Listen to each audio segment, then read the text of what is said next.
तीन गुरुओं के संरक्षण में संतान का निर्माण होता है। पहला गुरु माँ होती है, बच्चे का लालन पालन करती है, बच्चे को मिलाती है, बुलाती है, सारी व्यवस्था माता के प्रारूप होती है। दूसरे नंबर पर पिता अंगुली पकड़ करके समाज में ले जाना चाहते हैं, बच्चे को सिखाते हैं कैसे बैठना चाहिए, कैसे उठना चाहिए, कैसे बोलना चाहिए। नंबर तीसरे पर आचार्य प्रवर्ग जो बच्चे को विद्या अध्ययन कराते हैं और उसको उत्तीर्ण करा के और उसको एक बहुत बड़ी व्यवस्था देते हैं।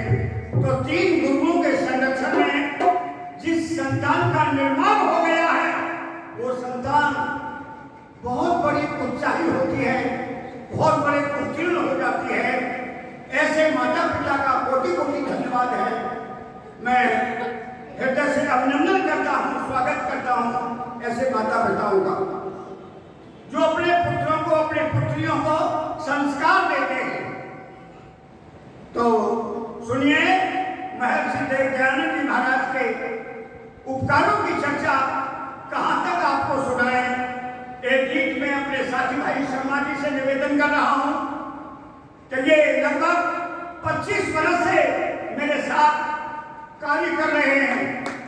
मैं आपका हृदय से धन्यवाद करता हूँ, आप पूरा साथ देते हैं मेरा। भाई लेखा जी शर्मा से निवेदन है कि वो ऋषि दयानंद जी महाराज के उपकारों की चर्चा करते हुए अपने भजन को प्रस्तुत करें। भाई लेखा जी शर्मा।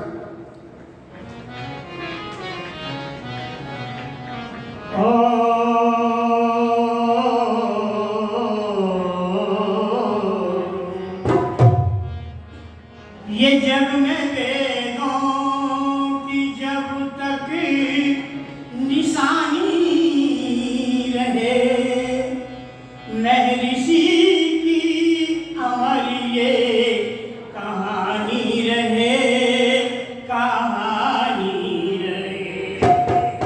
प्यारा दयानंद प्यारा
जन्म सो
पिता ने रंग बिठलाया था।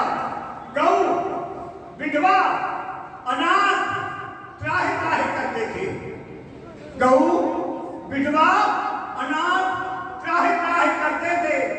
धर्म और कर्म चोगे चूल्हे में समाया था। रक्षक नहीं था कोई, भक्षक बने थे सभी। रक्षक नहीं था कोई, भक्षक बने थे सभी। ऐसे घोर संकट में ऋषि देव दयानंद आया। सारे ऋषि का प्रादुर्भाव जब हुआ था, हम अतीत की चर्चा करें आपके सामने, समय इतना नहीं है कि विस्तार से अपनी चर्चा कर सके। पर सुनिए, हमारे देश की अतीत की क्या विशेषता है।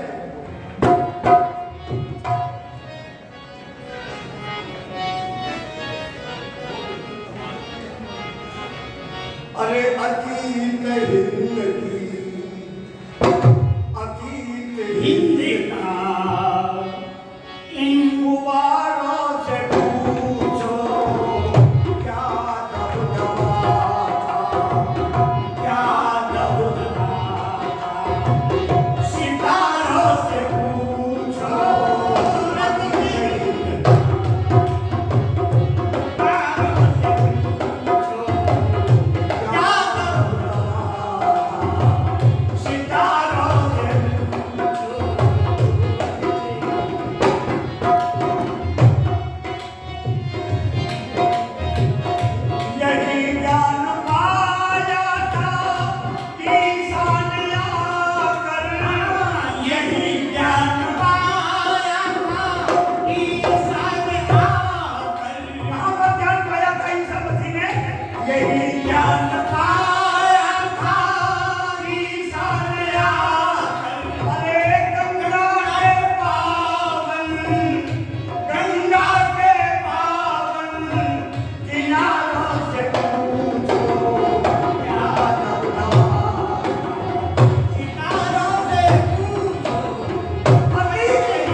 किया। महिलाओं की भी विशेषताएं हैं। कहां पर है विशेषता सुनिए।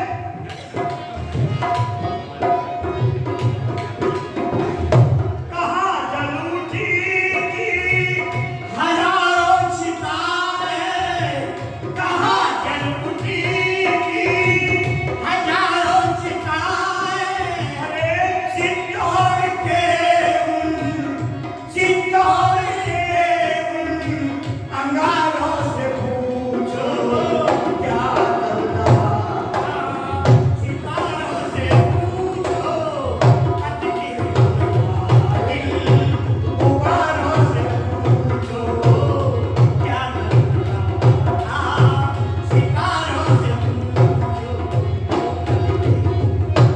ये राम का देश, ये कृष्ण का देश, ये महाराणा प्रताप का देश है, छत्रपति शिवाजी का देश, ये भामाशाह का देश, गौतम कपिल का राजपाट मिली जैमिनी व्यास जैसे ऋषियों का देश, महर्षि दयानंद महाराज का ये देश। लेकिन ये देश गुलाम कैसे हो गया? गुलामियत की चंदा कैसे हो मिली? कवि लिखता है गुलामी की कबीर ने फिर क्या वजह है गुलामी की कबीर, फिर क्या वजह है। अरे गुलामी की कबीर ने फिर क्या वजह है कि जय जन से कौमी गद्दारों से पूछो क्या करना। सितारों से पूछो अतिथि गुब्बारों से पूछो क्या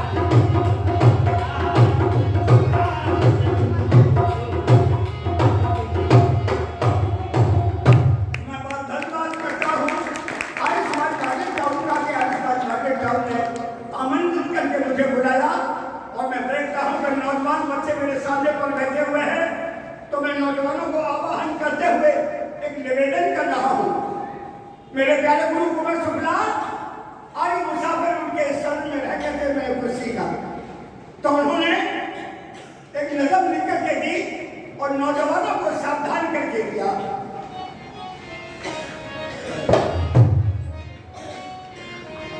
कि नौजवानों उठो, नौजवानों उठो, जाति को बचाने के लिए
करके दो शब्दों के लिए आवाहन कराया। बहुत बहुत धन्यवाद करता हूँ।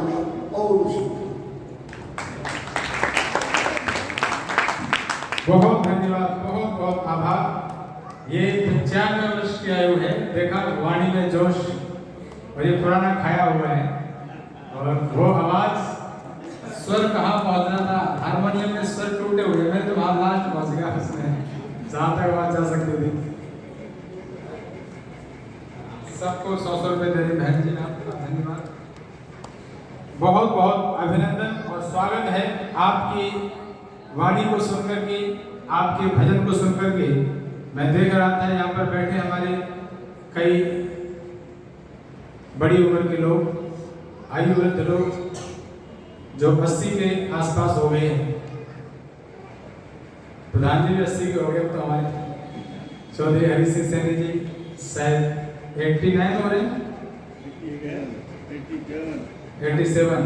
और हमारे डीएसपी साहब भी 86 वर्ष के। उधर पीछे मास्टर जी बैठे हुए, वो शायद 89, तो 90 और इसके आसपास भी 2-3 लोग बैठे हुए हैं। और इनको आपको देख करके, यानी 95 वर्ष के हमारे भूपेंद्र जी को देख करके उम्मीद बनाए रखना चाहिए कि हम भी 95 वर्ष तक ऐसे स्वस्थ रह करके जी सकते हैं। इसलिए निराश नहीं होना चाहिए। कई बार मैं देखता हूँ कि डीएसपी साहब हमारे कई बार निराश हो जाते हैं, विचार बदलते रहते हैं। तो ऐसा उत्साह, ऐसे उत्साह हमारे जीवन में हमेशा बना रहे। आपका बहुत अभिनंदन है, आपका साधुवाद है। जितनी प्रशंसा की जाए उतनी कम है। इतने अभी तो माइक की सुविधा है, आपने तो तब से प्रचार किया है जब माइक आदि की सुविधा भी नहीं होती थी। तो हजारों की संख्या में ऐसे ही आवाज से ही सब तक आवाज भजनों की पहुंचती थी।